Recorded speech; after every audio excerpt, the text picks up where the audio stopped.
આજે આપણે પર્ટિક્યુલરલી વાત કરવાના છે એક સંકરણના પ્રયોગને લઈને, એટલે કે મોનોહાઇબ્રિડ ક્રોસ છે, બરાબર, એને લઈને વાત કરવાની છે.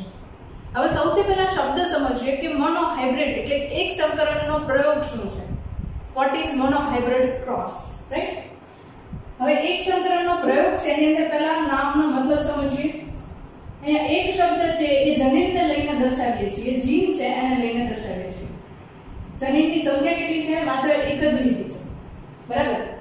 હવે તમને ખબર છે કે જનીન છે એ ચોક્કસ રીતે કોઈ પણ એક લક્ષણ દર્શાવે છે, બરાબર, કે એ કોઈ પણ રીતે કોઈ પણ લક્ષણ તરીકે, ફોર એક્ઝામ્પલ અહીંયા આગળ વટાણાના છોડની ઊંચાઈની વાત કરીએ આપણે, બરાબર. તો લક્ષણ તરીકે આ જનીન છે, એક જનીન તરીકે જે આપણે લીધું છે એ શું કરે છે તો કે વટાણાના છોડની ઊંચાઈ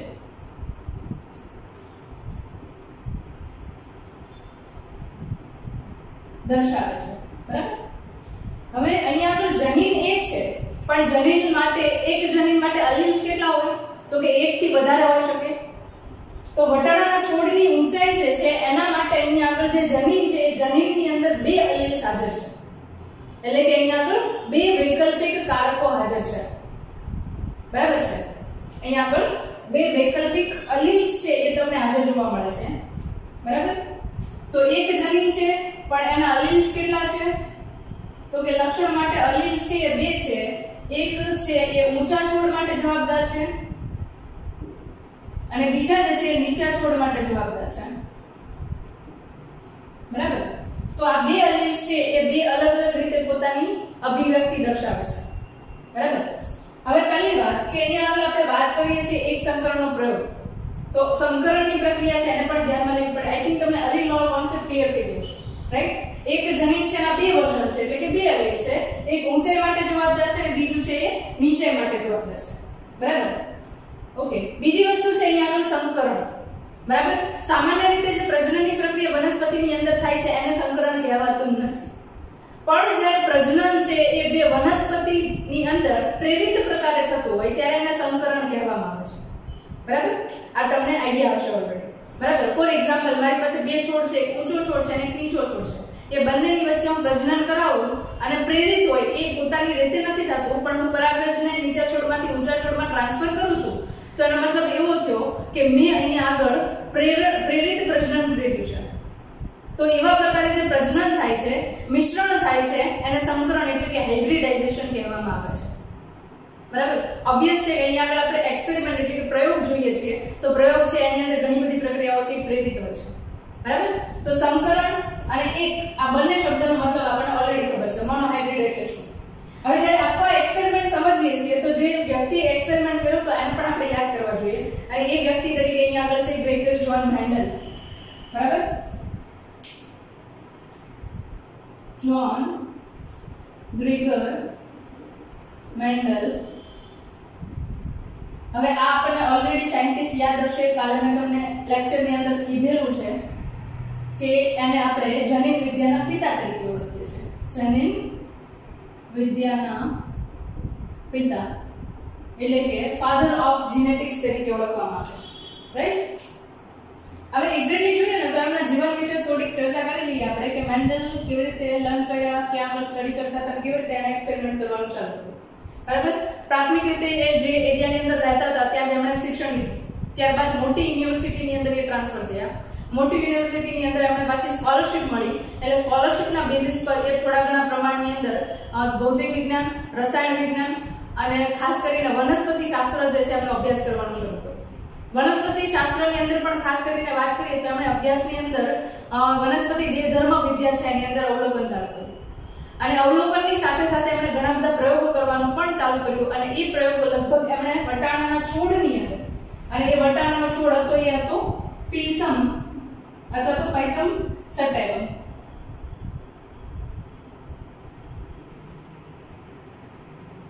બરાબર. વૈજ્ઞાનિક નામ છે એટલે આપણે નીચે લાઈન કરશું.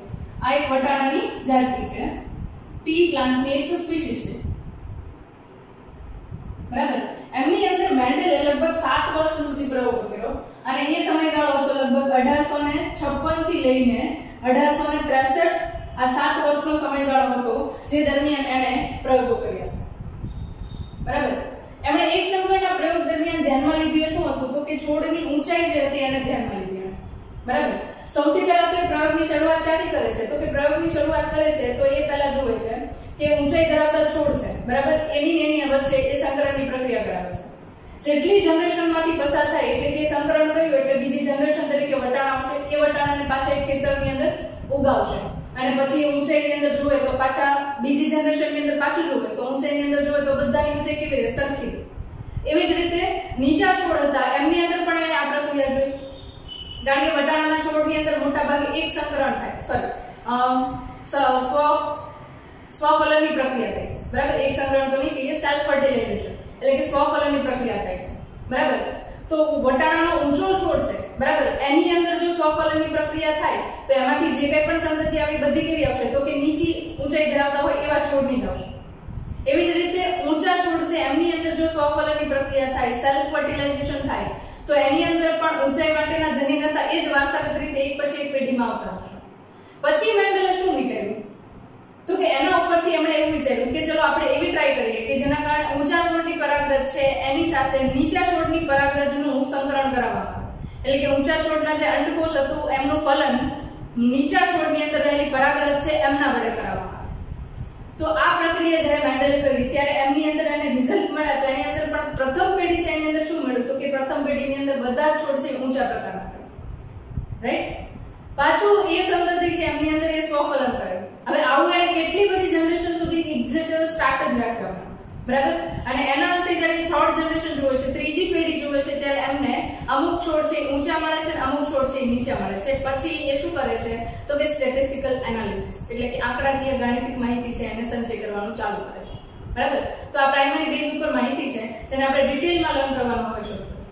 મેન્ડલે શું કર્યું હતું? તો કે વટાણાના છોડ હતા એમની એને બે જાતિઓ ધ્યાનમાં આવી, બરાબર, ઊંચાઈના લક્ષણને લઈને. અને એમની અંદર એને જ્યારે ઓબ્ઝર્વ કર્યું ત્યારે એમણે જોયું કે વટાણાના એક છોડ હતા જે ઊંચાઈ ધરાવતા હતા અને બીજા છોડ હતા કે જેની હાઈટ છે નીચી હતી. આ બે પ્રકારના એમણે છોડ જોયા.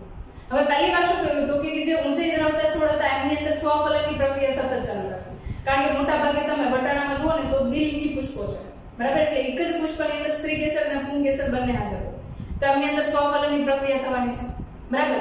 તો જ્યારે ઊંચા છોડ છે એમની અંદર સતત સ્વફલનની પ્રક્રિયા થઈ, બરાબર. તો એના અંતે આપણને અહીંયા આગળ છોડ મળે છે બધા જ દરેક જનરેશનની અંદર કેવા મળે છે? પેઢી દર પેઢી કેવા મળે છે? તો કે બધા જ ઊંચા મળે છે. એવી જ રીતે નીચા છોડની અંદર મેન્ડલે ઓબ્ઝર્વેશન કર્યું કે જ્યારે નીચા છોડની અંદર સ્વફલનની પ્રક્રિયા થાય છે ત્યારે એમના વડે જે નેક્સ્ટ જનરેશન આવે છે, નેક્સ્ટ વટાણાના બીજ આવે છે, પછી એને ઉગાવીએ ત્યારે એ મોટા થાય ત્યારે છોડની ઊંચાઈ આપણને ખબર પડે, રાઈટ. તો એમની અંદર પણ એમણે એવું જોયું કે એ વટાણાના છોડ હતા એમની ઊંચાઈ જે છે કેવી રીતે હતી? નીચી જ હતી. પછી મેન્ડલને વિચાર આવ્યો કે ચલો કે અહીંયા આગળ ઊંચા છોડ અને નીચા છોડ છે એ બંનેની વચ્ચે આપણે સંકરણની પ્રક્રિયા કરીએ, પ્રેરિત પ્રજનનની પ્રક્રિયા કરાવીએ. અને એ પ્રેરિત પ્રજનનની પ્રક્રિયા દ્વારા જ્યારે પ્રથમ પેઢી આવે છે, બરાબર, ત્યારે એ જે આવે છે એની અંદર છોડની ઊંચાઈ કેવી હોય છે? તો કે ઊંચી જ આવે છે. જે આપણે આ સાઈડના છોડ છે એની અંદર જોઈતું એનાથી પણ એ થાક્યા નહીં. તો F1 જનરેશન આવી એટલે કે પહેલી પ્રથમ પેઢી જે આવી એમની અંદર પાછું એમણે સ્વફલન કરાવ્યું, બરાબર. તો પહેલી પેઢી જે હતી એમની અંદર સ્વફલન કરાવ્યું ત્યારે એમની અંદર એમને શું મળે છે? તો કે અમુક છોડ છે નીચા મળે છે અને અમુક છોડ છે ઊંચા મળે છે. હવે અહીંયાથી એમણે અનુકરણ કરવાનું સ્ટાર્ટ કર્યું અને એના પછી જનરેશન ટુ જનરેશન એમણે આખું અનુકરણ કર્યું. પછી એમણે શું કર્યું? તો કે સ્ટેટિસ્ટિકલ ડેટા એટલે કે ખાસ કરીને આંકડાકીય માહિતી છે એમનો સંગ્રહ કર્યો અને ડેટા જે છે એમણે બધા સંગ્રહ કરીને પબ્લિશ કર્યા એમના રિસર્ચ પેપરની અંદર, બરાબર. જેના કારણે 1900ની સાલની અંદર જ્યારે 3 બોટનિસ્ટ હતા, બરાબર, એ 3 બોટનિસ્ટ છે એમણે મેન્ડલનો ડેટા છે પાછો કાઢ્યો અને પછી એને જોયું કે અમે જે અત્યારે પ્રેક્ટિકલ કરીએ છીએ, પ્રયોગો કરીએ છીએ, એ તો મેન્ડલ 1800ની સદીમાં જ કરીને જતા રહે છે. ત્યારબાદ એમનું કાર્ય છે રીડિસ્કવર્ડ થયું અને ત્યાર પછી આપણે મેન્ડલને જીનેટિક્સના ફાધર તરીકે ઓળખીએ છીએ. મેન્ડલ આ રીતે ઓળખાણ એની પાછળનું કારણ એક જ હતું કે એમણે જે કંઈ પણ પ્રયોગો કર્યા હતા એમના ડેટા દુનિયા માને કે ન માને પણ એમણે પોતાની પાસે સાચવીને રાખ્યા.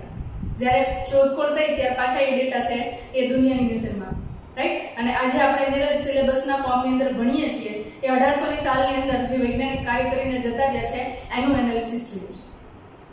તો આ જે છે એ શોર્ટ ફોર્મની અંદર ઇન્ટ્રોડક્શન લીધું આપણે કે મોનોહાઇબ્રિડ ક્રોસ છે કેવી રીતે થાય છે, એક સંકરણનો પ્રયોગ કેવી રીતે થાય. હવે થોડું ડિટેલમાં એને ડિસ્કસ કરવાનું સ્ટાર્ટ કર્યું, રાઈટ.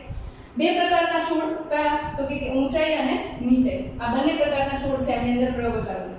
હવે અહીંયા આપણે શરૂઆત કરીએ આપણે ડાયરેક્ટલી एक्टिव क्यांथी तो के જ્યારે આપણે સંકરણની પ્રક્રિયા ચાલુ કરી ત્યારે સંકરણ બે છોડની વચ્ચે કરાયું હતું એક કે જેમની અંદર ઊંચા છોડ માટેના જનીન હતા જનીનિકો પણ અલીલ હતા બરાબર ઊંચા છોડના અલીલ હતા બરાબર અને બીજો છોડ કયો લીધો તો કે નીચા છોડના અલીલ હતા એ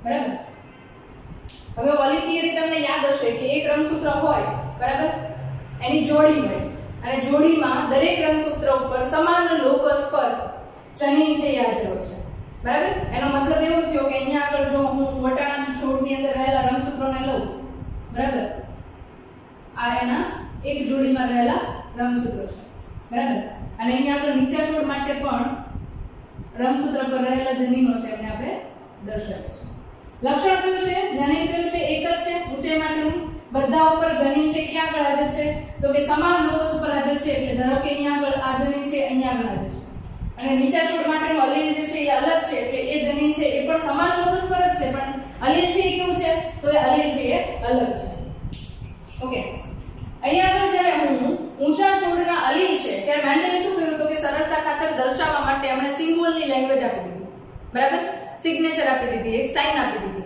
કઈ રીતે તો કે જો અહીંયા આગળ ઊંચા છોડ માટેના લક્ષણો હતા કે જે મોટા ભાગે પેઢીની અંદર લક્ષણો જોવા મળતા હતા બરાબર એને આને કહી દીધું કેપિટલ ટી બરાબર એટલે કે જે ઊંચા છોડ છે એમની અંદર જનીનના અલીલ છે એને કેપિટલ ટી વડે દર્શાવે છે આપણને ખબર છે કે એક છોડની અંદર જે જનીન છે એના અલીલ કેટલા હોય તો કે અલીલ છે એ 2 હોય તો છોડની અંદર અલીલ કેટલા આવી ગયા 2 આવી ગયા રાઈટ નેક્સ્ટ એ જ રીતે અહીંયા આગળ નીચા છોડ છે એના માટેના જે અલીલ હતા એને શું કીધું આપણે તો કે સ્મોલ ટી વડે દર્શાવીએ બરાબર અને એ નીચા છોડની અંદર રહેલા 2 અલીલ છે એ આપણે દર્શાવીએ હવે શું થાય છે તો કે અર્ધીકરણ અને અર્ધીકરણની પ્રક્રિયા વડે અહીંયા આગળ જનીનોનું નિર્માણ થાય છે ફોર એક્ઝામ્પલ ઊંચા છોડ છે એને આપણે નર તરીકે લઈએ છીએ બરાબર નર તરીકે લેતા હોઈએ તો આ જે છે એની શું લેવામાં આવે તો કે એની પરાગરજ જોઈએ અને નીચા છોડ જે છે એમને આપણે માદા છોડ લઈએ છીએ તો એની અંદરથી શું હોય તો કે અંડકોષો એનો મતલબ એવો થયો કે અંડકોષની અંદરથી ભવિષ્યમાં શું બનશે તો કે વટાણાના બીજ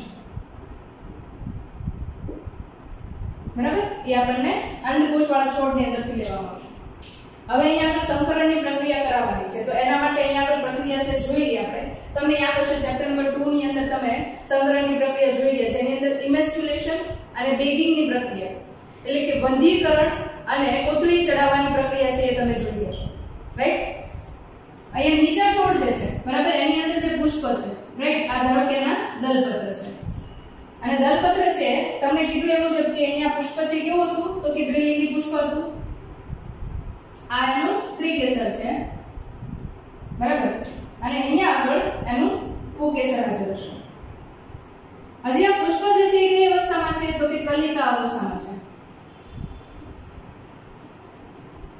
પુષ્પ છે એ કલિકા અવસ્થામાં હોય તો ઓબ્વિયસ છે કે ત્યાં આગળ હજી પુંકેસર અને સ્ત્રી કેસર જે છે પરિપક્વ બન્યા હશે નહીં દલપત્ર વડે સંપૂર્ણ રીતે આવી રીતે ઢંકાયેલું પુષ્પ છે સોરી વજ્રપત્ર વડે બરાબર ઓકે તો એ પરિસ્થિતિની અંદર આપણે શું કરવાનું છે તો કે જે પુષ્પ છે એની અંદરથી આપણે અંડકોષ લેવાનું છે અને સ્ત્રી કેસર છે એમને રાખીશું માત્ર આપણે શું કરવાનું છે તો કે પુંકેસર છે એમને કાઢી નાખવાનું છે જેના કારણે જો પુષ્પ છે એ પરિપક્વ થઈ જાય તો અહીંયા આગળ કાતરની મદદથી સીઝરની મદદથી આપણે શું કરશું તો કે અહીંયા આગળથી પુંકેસર કાઢી લઈશું સ્ત્રી કેસરને નુકસાન ન થાય એ રીતે બરાબર હવે પુંકેસર કાઢી લીધા એટલે પરાગરજ ત્યાં આગળ આવવાની નથી હવે જ્યારે પરાગરજ આવશે ત્યારે શું કરશું અહીંયા તો કે અહીંયા આગળ જે નર છોડ તરીકે આપણે ઊંચા છોડને લીધા હતા એની અંદરનું જે આ પુષ્પ છે બરાબર એ પુષ્પની અંદર જ્યારે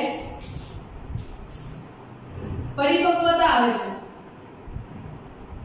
બરાબર ત્યારે આપણે એની અંદરથી એની પરાગરજને લઈશું બરાબર આ પરાગરજને આપણે બ્રશની મદદથી લઈશું બ્રશની મદદથી એને લઈ લેશું અહીંયા અને એ પરિપક્વ થયેલા પરાગરજને પરિપક્વ થયેલા સ્ત્રી કેસર ઉપર જે માદા છોડ છે એના વડે છાંટવામાં આવશે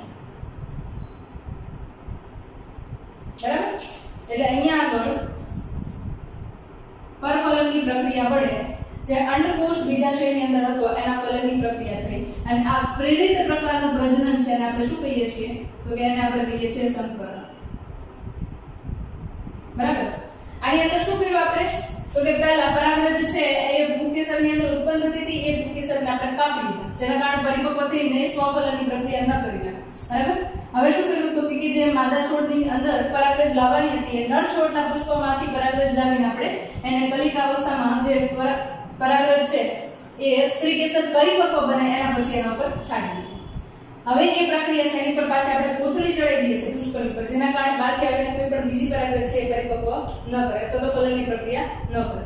તો મેન્ડલે જેટલા પણ છોડ એને રાખ્યા હતા બરાબર, એ બધા છોડની અંદર આ પ્રકારે પ્રક્રિયા કરી. તમને વિચાર આવે છે કે અહીંયા આગળ મેન્ડલે એક છોડના એક પુષ્પની અંદર નહીં પણ મોટા ભાગના બધા જ પુષ્પ હતા એની અંદર આ પ્રકારે પ્રક્રિયા કરી.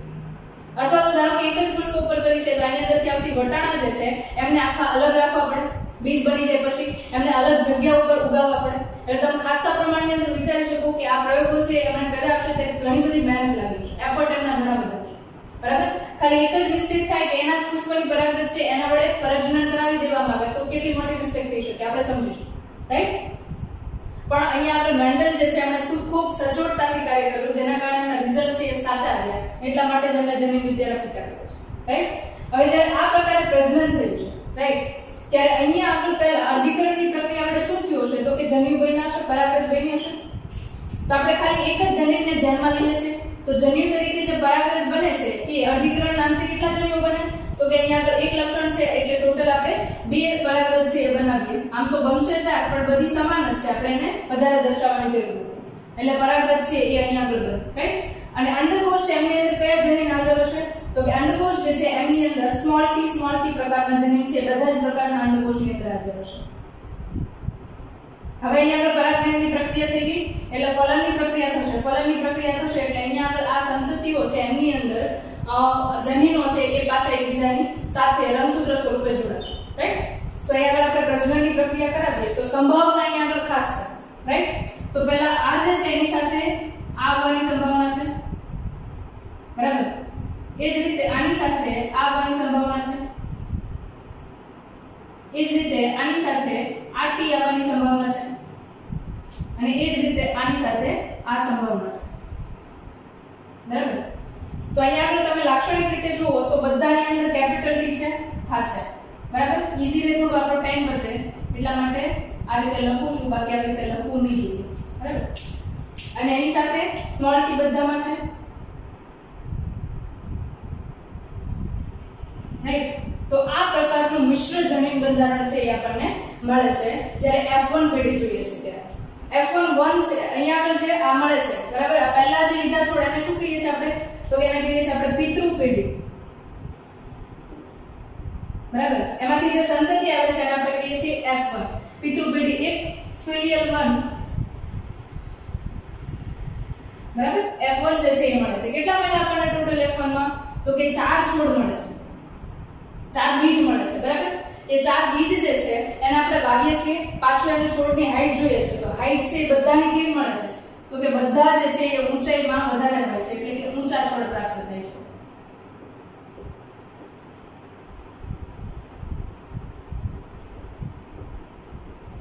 બરાબર? અહીંયા આપણે બધા છોડ કેવા મળે છે ઊંચા મળે છે. હવે જે અહીંયા આગળ આ ઊંચા છોડ મળે છે બધા જ, બરાબર? એ બે ઊંચા છોડને લે છે અને એની અંદર પિતૃ પેઢી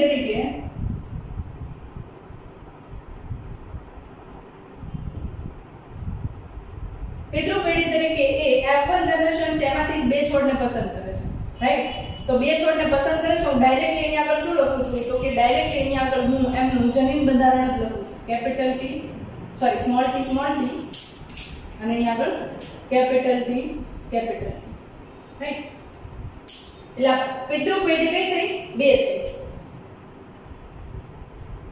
હવે અહીંયા આગળ એમની અંદર જન્યુઓ બનાવી આપણે, બરાબર? સેમ આ જ રીતે રંગસૂત્ર ઉપર એમના હાજર હશે, છતાં પણ એક રિપ્રેઝેન્ટેટિવ રંગસૂત્ર માટે તમે દેખાડી દો અહીંયા આગળ આ રીતે પ્રક્રિયા હશે.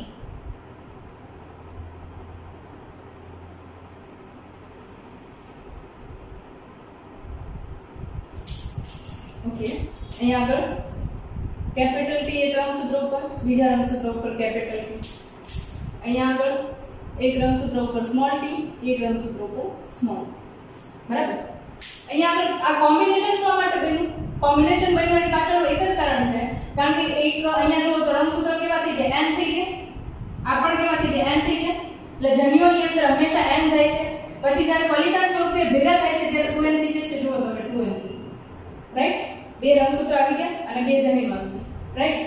તો એટલા માટે અહીંયા આગળ બંને પિતૃઓ જે છે એ અલગ અલગ પ્રકારના જનીનો ધરાવે છે. એટલા માટે અલગ અલગ પ્રકારના રંગસૂત્રની અંદર જનીનો છે એ બંને પિતૃઓ તરફથી આવે છે, રાઈટ? હવે અહીંયા આપણે ફરીથી આની વચ્ચે આપણે શું કરાવીએ છીએ? સ્વફલનની પ્રક્રિયા કરાવીએ છીએ. ધારો કે આ જે છે નર છે અને આ છે ધારો કે માદા તરીકે લઈએ છીએ છોડ. બરાબર? બંને છોડની ઊંચાઈ કેવી છે? તો કે છોડ બંને ઊંચા છે. આ પણ ઊંચો છોડ છે અને આ પણ ઊંચો છોડ છે. બરાબર? અને આને નર તરીકે લઈએ છીએ એટલે આમાંથી પરાગરજ બનશે અને બંને પરાગરજ છે એની અંદર 50% પરાગરજ છે એની અંદર કેપિટલ T હશે અને 50% પરાગરજ છે એની અંદર સ્મોલ t હશે. હવે અહીંયા આગળ જન્યુઓની અંદર વિવિધતા જોવા મળશે તમને. બરાબર? અહીંયા જે બંને પરાગરજ મળી એમાંથી 50% છે એની અંદર કેપિટલ D U અને બીજી 50% છે એની અંદર સ્મોલ t મળે છે. એ જ રીતે અહીંયા અંડકોષ મળશે એ પણ હવે બે પ્રકારની શક્યતા મુજબના બનશે. બરાબર? અંડકોષ જે છે એની અંદર 50% અંડકોષ છે કેપિટલ T જનીન ધરાવતા હશે અને બીજું કેપિટલ સ્મોલ t ધરાવતા હશે 50%. બરાબર? એટલે અહીંયા આગળ હવે જનીન છે એ અલગ પ્રકારનું છે, રાઈટ? હવે આની અંદર પ્રજનનની પ્રક્રિયા થાય છે. હવે સેજ વિચારો તો આ જે લીટા કરીએ છીએ આપણે એ થોડા ઓડ થઈ છે. બરાબર? તો એના માટે એક સરળ ટેકનિક મેન્ડલના પછી એક રોઝિનાલ્ડ સી પ્યુનેટ નામના વૈજ્ઞાનિક હતા, સાયન્ટિસ્ટ છે. બરાબર?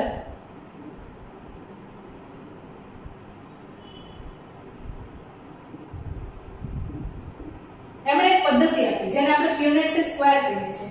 બરાબર?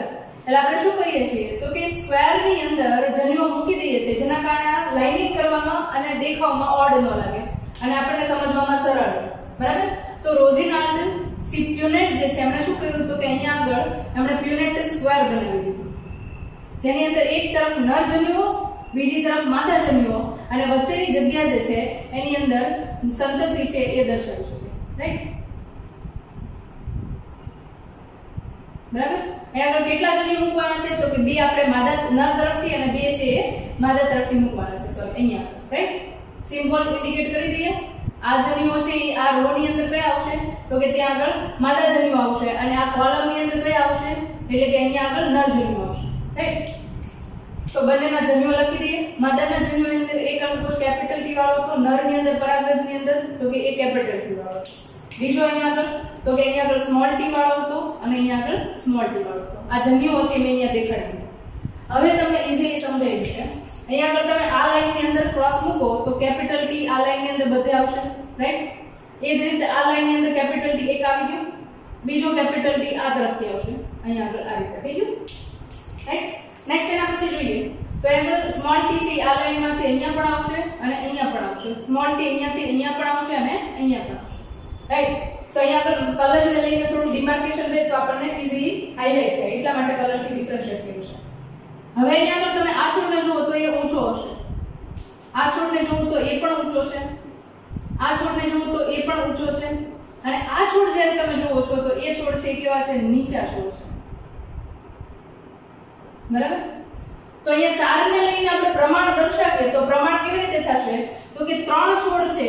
હવે પહેલા સ્વરૂપલક્ષી પ્રમાણ તમને શીખવાડું છું. બરાબર? ફિનોટાઇપ છે એને આપણે દેખાડીએ છીએ. ફિનોટાઇપ યાદ કરો આગળના લેક્ચરની અંદર આપણે જોઈએ કે જનીનને આધારિત જે બાહ્ય લક્ષણો આવે છે એને શું કહીએ છીએ આપણે? ફિનોટાઇપ. બરાબર? તો અહીંયા આગળ જનીન સ્વરૂપ પ્રમાણ છે એટલે કે ફિનોટાઇપ જે છે એ આપણને મળે છે 3:1. 3:1 માં શું છે તો કે 3 છે ઊંચા છોડ મળે છે અને 1 જે છે એ નીચા છોડ મળે છે, રાઈટ? આ જે છે એને શું કહીએ છીએ આપણે? સ્વરૂપ પ્રમાણ એટલે કે ફિનોટાઇપ,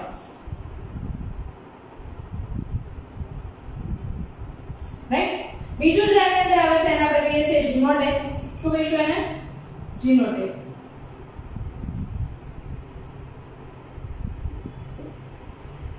એટલે કે જનીન પ્રમાણ. અને એ જનીન પ્રમાણ છે એ કેટલું મળે છે તો કે અહીંયા આગળ આપણે સમયુગ્મી છે કે વિષમયુગ્મી છે એને લઈને પ્રમાણ આપવાનું છે. બરાબર? તો જ્યારે બંને જનીન સમાન હોય ત્યારે શું કહેવાય? સમયુગ્મી કહેવાય, રાઈટ? અને બંને જનીન છે એમના અલીલ છે અલગ પ્રકારના હોય ત્યારે એને શું કહીશું? વિષમયુગ્મી પ્રકારને કહીશું. કારણ કે અહીંયા પર યુગ્મનું નિર્માણ થાય છે કેવું છે તો કે વિષમ પ્રકારનું છે, એટલા માટે એને વિષમયુગ્મી કહીશું. રાઈટ? બનતા બધા જન્યુઓ છે એ સમાન નથી. 50% જન્યુઓ કેવા બનશે? કેપિટલ ટી સાથે જનીન અને 50% છે સ્મોલ ટી જનીન સાથે અલીલ. રાઈટ? તો અહીંયા આગળ આપણે capital T raise to capital T small T જેમ કેપિટલ સ્મોલ ટી સ્મોલ, તો એના મુજબ 1:2:1 નું પ્રમાણ આપે છે. બરાબર? પણ અહીંયા આગળ હું સમયુગ્મી જેમ વિષમયુગ્મી નું પ્રમાણ લઉં. બરાબર? તો એ થઈ જશે 1:1 સમયુગ્મી જેમ વિષમયુગ્મી. સમયુગ્મી કેટલા છે? તો કે કેપિટલ ટી સમયુગ્મી 1 થયું, સ્મોલ ટી સમયુગ્મી બીજું થયું. એટલે સમયુગ્મી કેટલા થયા? 2 થયા. એ જ રીતે વિષમયુગ્મી તો કે એ પણ 2 થયા. બરાબર? તો વિષમયુગ્મી 2 થયા. હવે રેશિયો લઈએ તો કેટલું પ્રમાણ આવે? તો કે એ આવે 1:1 નું પ્રમાણ. બરાબર? તો જીનોટાઇપ જે છે એ તમે આ રીતે પણ દર્શાવી શકો 1:2:1. બરાબર? અને 1:1 સ્વરૂપે પણ દર્શાવી શકાય. આ જીનોટાઇપ છે એની અંદર આપણે સ્પેસિફાઈ કર્યું છે કે ઊંચાઈ માટે સમયુગ્મી, નીચાઈ માટે સમયુગ્મી અને ઊંચાઈ માટે વિષમયુગ્મી. આ રીતે આપણે દર્શાવ્યું છે. અને આની અંદર માત્ર ને માત્ર સમયુગ્મી અને વિષમયુગ્મી દર્શાવેલું છે. બરાબર?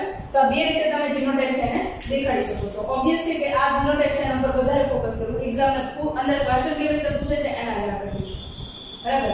તો અહીંયા આગળ જે અહીંયા આગળ પેઢી મળી એને શું કહીએ છીએ આપણે? તો કે F2 પેઢી તરીકે દર્શાવવામાં આવે છે. ફિલિયલ 2. બરાબર? આ જનરેશન મળે છે. ઓકે, ત્રણ વસ્તુ સિમ્બોલ ની અંદર યાદ રાખો. અહીંયા આગળ પેરેન્ટ 1 એટલે એને P1 કહેશું. ગેમેટ્સ એટલે કે જન્યુઓ છે અહીંયા આગળ બને છે. અને G1 કહેશું કારણ કે પેરેન્ટ 1 માંથી બને છે એટલા માટે પિતૃ પેઢી 1 માંથી બને છે. G1 એટલે કે જન્યુઓ 1. અને અહીંયા આગળ પેઢી મળી એને શું કહેશું? F1 એટલે કે ફિલિયલ 1. રાઈટ? હવે F1 જે છે એને પિતૃ પેઢી તરીકે લઈએ છીએ એટલે પિતૃ પેઢી અહીંયા આગળ 2 આવે એટલે આને કહીશું આપણે P2. એની અંદર જે જન્યુઓ બને છે પરાગરજ અને અંડકોષ એને આપણે કહીશું G2 ગેમેટ્સ 2 એટલે કે જન્યુઓ બીજી પેઢીના. અને અહીંયા આગળ જે અહીંયા આગળ જે આપણને ફિલિયલ મળે છે એટલે કે અહીંયા આગળ સંતતિ મળે છે એને આપણે કહીશું F. રાઈટ? આ રીતે એને સિમ્બોલમાં દર્શાવવામાં આવે છે જેના કારણે સરળતા રહે સમજવામાં. હવે આ ઓલમોસ્ટ તમે જુઓ તો મેન્ડલનો આખો એક્સપેરિમેન્ટ છે કે જે આપણને ઇન્ડિકેટ કરીને આપે છે કે બટાણાના છોડની અંદર શું શું થયું. હવે એના ઉપરથી કેટલાક તારણો છે જેને આપણે સમજવાના છે. બરાબર? પહેલી વસ્તુ એ કે જ્યારે સંકરણની પ્રયોગ કરાવે છે F1 જનરેશન જોવે છે ત્યારે અહીંયા આગળ તમને જોવા મળે છે બધા છોડ છે કેવા છે? ઊંચા છોડ છે. તો અહીંયા આગળ એના ઉપરથી એ પહેલું તારણ આપે છે કે જન્યુઓ જે છે, બરાબર, અથવા તો કહું કે જનીન છે એમાંના બે અલીલ છે, એમાંનું એક અલીલ છે એ ડોમિનન્ટ છે એટલે કે પ્રભાવી છે અને બીજું અલીલ છે એ રિસેસિવ છે. તો અત્યાર સુધી જે આપણે વાત કરી મેન્ડલના એક સંકરણના પ્રયોગ માટે વાત કરી. હવે જ્યારે મેન્ડલ આ બધા જ પ્રયોગો કરતા હતા ત્યારે એને અનુલક્ષીને આપણે શું કર્યું તો કે એક સંયુક્ત રીતે એમનું તારણ, બરાબર, કે જે મારો એક સંકરણનો પ્રયોગ છે કે જેની અંદર મેં એક જનીનને ધ્યાનમાં લઈને આખો પ્રયોગ વર્ણવેલો છે એની અંદરથી પોતાના તારણો શું છે એ આપણને, રાઈટ. પહેલી વસ્તુ કે શુદ્ધ જાતિ તરીકે અથવા તો સમયુગ્મી જાતિઓ, સમયુગ્મી જનીન ધરાવતી જાતિઓ, આ એમનો પહેલો સિદ્ધાંત હતો, બરાબર. એ સમજીએ શું છે એ.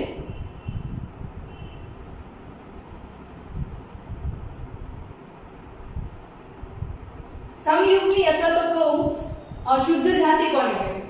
તો તમે જુઓ છો અહીંયા આગળ કે એક લક્ષણ હતું છોડની ઊંચાઈ, એની અંદર બે અલીલ છે, કેવા છે? Capital T capital T. એ જ રીતે બીજો છોડ હતો અહીંયા આગળ નીચા છોડ, બરાબર, અને એની અંદર જનીન હતું છોડની ઊંચાઈ, પણ એની અંદર અલીલ કયા હતા? Small T small T. બંને જનીન છે કેવા છે? બંને અલીલ છે કેવા છે? સમાન છે, બરાબર. તો આવા પ્રકારે જ્યારે કોઈ પણ જાતિ હોય કે જેમની અંદર સમાન જનીન છે એ પેઢી દર પેઢી જળવાતા હોય અને એવા પ્રકારની જે તમે ચોક્કસ છોડની જાતિ જુઓ છો અને કેવી કહેશો તમે? શુદ્ધ પ્રકારની છોડની જાતિ કહેશો, બરાબર. જેમની અંદર તમને લક્ષણોની અંદર અલીલ છે એમનું મિક્સ થતું જોવા મળતું નથી, બરાબર. એટલે મિક્સિંગ તમને નહીં જોવા મળે તો એવા પ્રકારની જે છોડની જાતિઓ છે એમને શું કહીશું આપણે? તો કે એમને આપણે શુદ્ધ પ્રકારની જાતિઓ કહીશું. ઘણા બધા સ્વરૂપની અંદર એને વાઇલ્ડ ટાઇપ તરીકે પણ ઓળખવામાં આવે છે, બરાબર.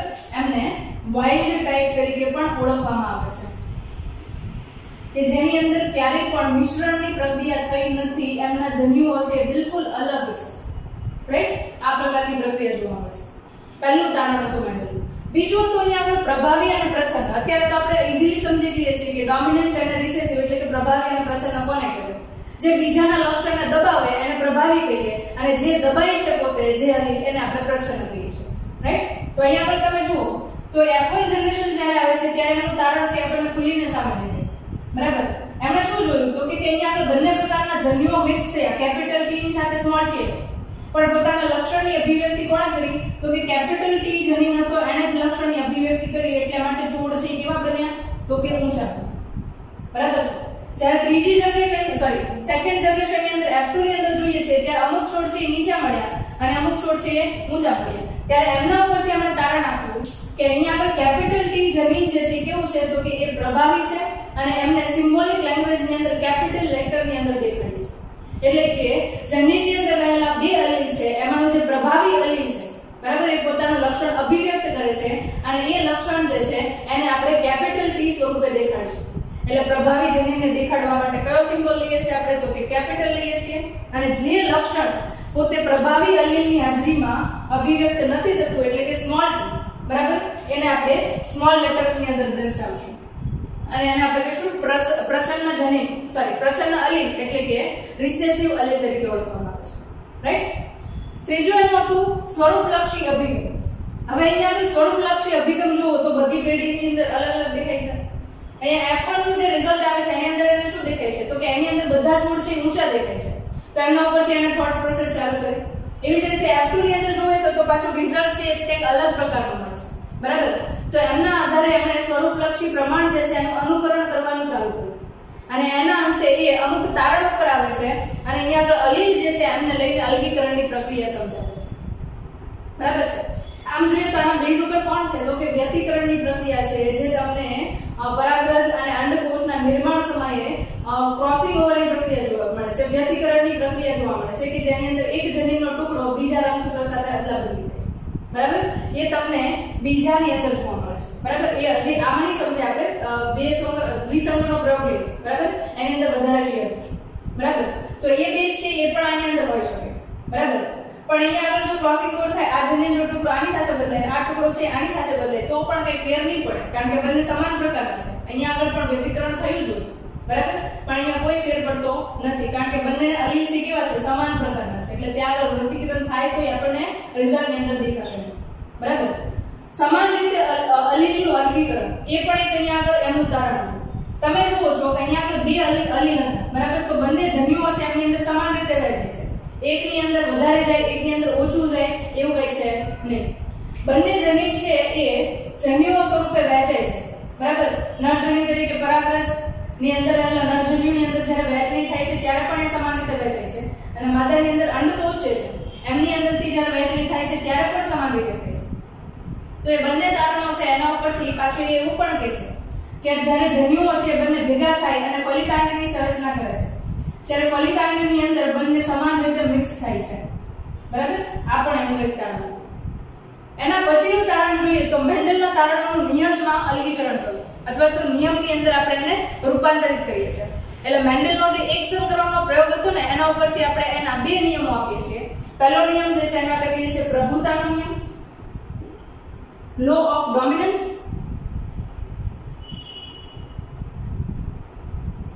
અને બીજો જે નિયમ છે એને કહીએ છીએ આપણે વિશ્લેષણનો નિયમ.